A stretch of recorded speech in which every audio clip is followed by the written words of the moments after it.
I knew something was off the moment I stepped into the house. It was too clean, too staged, like a showroom version of my childhood.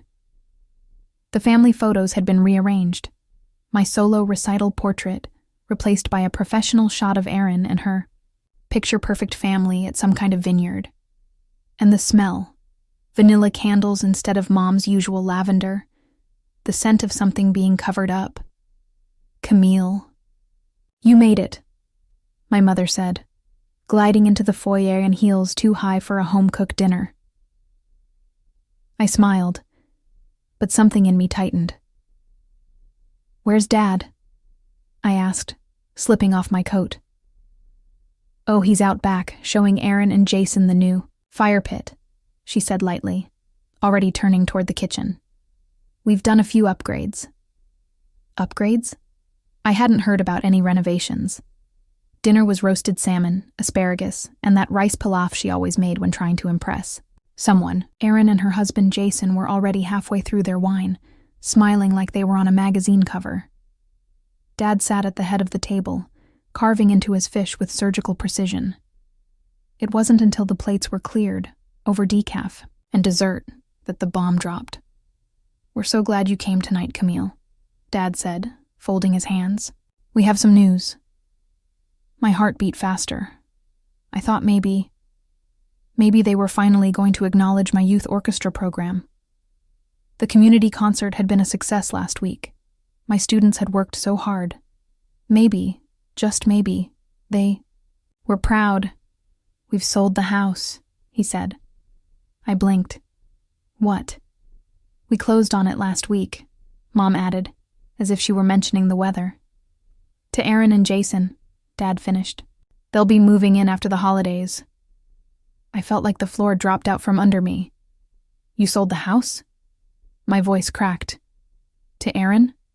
Mom gave a soft, sympathetic smile, the kind that felt more like a slap. "Sweetheart, you never really needed it. Erin has the kids now, and well, you've chosen a different kind of life." I looked at Erin, who avoided my gaze and swirled her wine. Of course she knew. Of course this had been in the works. "You always said it would be split between us," I said quietly. "That it would be ours." Dad sighed, like I was being difficult. "Camille, you're a good person. Truly. But Erin's made something of herself. She's built a real future. A legacy." "And I haven't?" I asked, stunned. "You teach music," Mom said gently, as though she were comforting a delusional child. "It's sweet, but it's not big. It's not lasting. Erin's work shapes industries. They didn't say it out loud, but I heard it clearly. You're a placeholder. She's the headline." I nodded slowly, swallowing everything I wanted to scream. The house, the only thing that still felt like home, was gone. And with it, the last illusion that I'd ever be enough in their eyes. They poured more wine, laughed about remodeling plans. I sat there, numb, watching them erase me from the family story like I'd never really belonged in it to begin with. But that was their mistake, because this time, I wasn't going to disappear quietly. 3 days after dinner, I got the official email. "Thank you for your application to the Ridgefield Cultural Grant. After careful review, we regret to inform you." I didn't even finish reading it. I just sat there at my desk, staring at the screen, heart hollow. That grant had been everything. It wasn't just about the money. It was about scaling the program, hiring real staff, expanding the orchestra, to neighboring schools. For once, I'd let myself believe something big was about to happen. I'd spent months perfecting the proposal. Late nights crunching data, writing curriculum, even filming testimonials from parents and students. I knew the odds, but I also knew the work was solid. I felt humiliated, defeated, but mostly confused. So I did something I rarely do. I reached out to a friend. Her name's Lexi. We'd grown up together. Her mom taught at the same school, where I now worked. Lexi handles community development for the city and had always cheered me on from the sidelines. I wasn't looking for special treatment, just clarity. So I texted her. Hey, got the grant rejection. Totally okay if you can't say anything, but if you have any insight, I'd really appreciate it. She called me 5 minutes later. Her voice was tight. Camille, I probably shouldn't be telling you this, but you need to know. The decision didn't come down to your qualifications. What do you mean? There were conversations, unofficial ones, about your proposal being emotionally driven and lacking long-term viability. Someone with influence flagged it as risky. I frowned. Someone who? There was a pause. Your father. It felt like the air had been sucked out of the room. What? He's been consulting for the city on philanthropic initiatives. Apparently, he recommended the funding go to the Hartley Initiative instead. Said they had stronger financial backing and a more scalable structure. The Hartley Initiative? Of course. A well-connected arts nonprofit run by a boardroom full of donors and no actual musicians. And he called me what, exactly? Lexi hesitated. A sentimental dreamer. Said you didn't have the discipline to manage real money, that it would be a waste. I didn't cry. I didn't scream. I just sat there, the words ringing in my ears like an old piano out of tune. A sentimental dreamer. Not my daughter. Not the one who built a youth program from nothing. Just someone to quietly disqualify behind closed doors. He hadn't just sold the house out from under me. He was actively making sure I never had the chance to succeed, to grow, to prove him wrong. And the worst part? He probably thought he was doing me a favor, protecting me from my own ambition. I thanked Lexi, hung up, and stared out the window of my tiny apartment. The world outside kept moving. Cars passing, birds flying, life continuing as if mine hadn't just been sideswiped. But I wasn't done. He thought he could bury me under his version of success. He had no idea I was already planning my next move. I gave myself one night to wallow.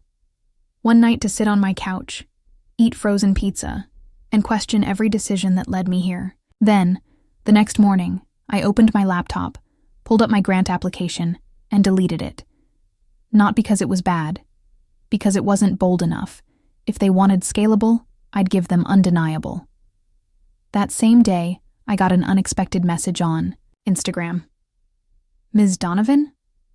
I think I found someone who can help. Can I call you? It was Mila, one of my former students. She'd been first chair violin her senior year. Shy, brilliant, the kind of kid who didn't speak much until the music started. I hadn't heard from her since she left for Juilliard. We got on a call that night. Mila told me she'd been interning with a private arts fund founded by a philanthropist named Claire Monroe, someone who actually cared about access to arts education, not just tax write-offs. She's been looking to fund pilot programs in underrepresented districts, Mila said. Programs led by people with real teaching experience. People like you. It didn't feel real, not yet, but it was the thread I needed to pull. By the end of the week, I'd revised my entire proposal.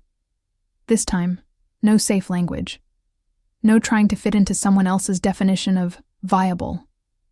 I led with impact, stories, real outcomes. And I pitched something new. A 6-week pilot program inside an underfunded middle school in Bridgeport. One with no music department, no instruments, no budget. Claire said yes. We started small. I borrowed instruments from colleagues, recruited volunteers. I drove back and forth twice a week, sometimes using my own gas money to make it happen.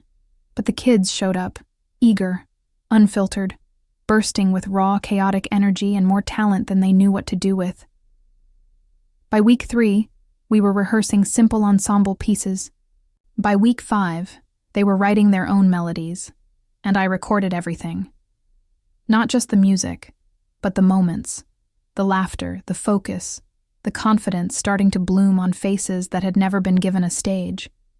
I wasn't trying to prove anything to my parents anymore. I was building something for people who actually needed it. Something real. Something louder than their silence. And I wasn't done yet. I didn't plan for any of it to go viral. It started with a 60-second clip. Mila had come to visit during the final week of the pilot program. She filmed one of our students, Elijah, a 7th grader who hadn't said a word during the first 2 rehearsals, standing in front of the class, conducting a small ensemble of his peers playing a melody he composed. He looked so proud, so in control.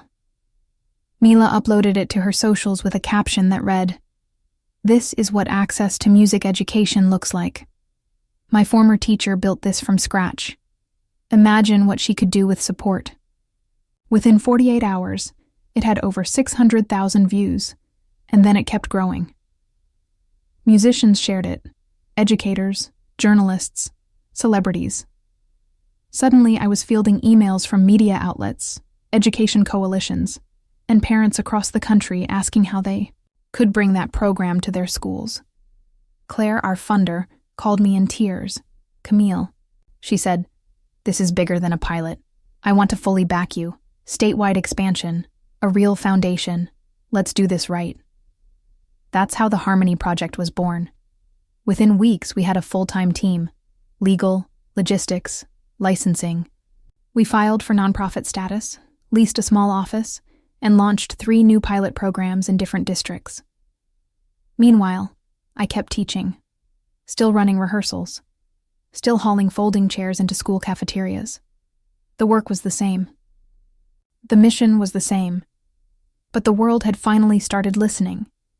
And in the background, the rival program my father pushed the city to fund, the Hartley Initiative, was quietly imploding.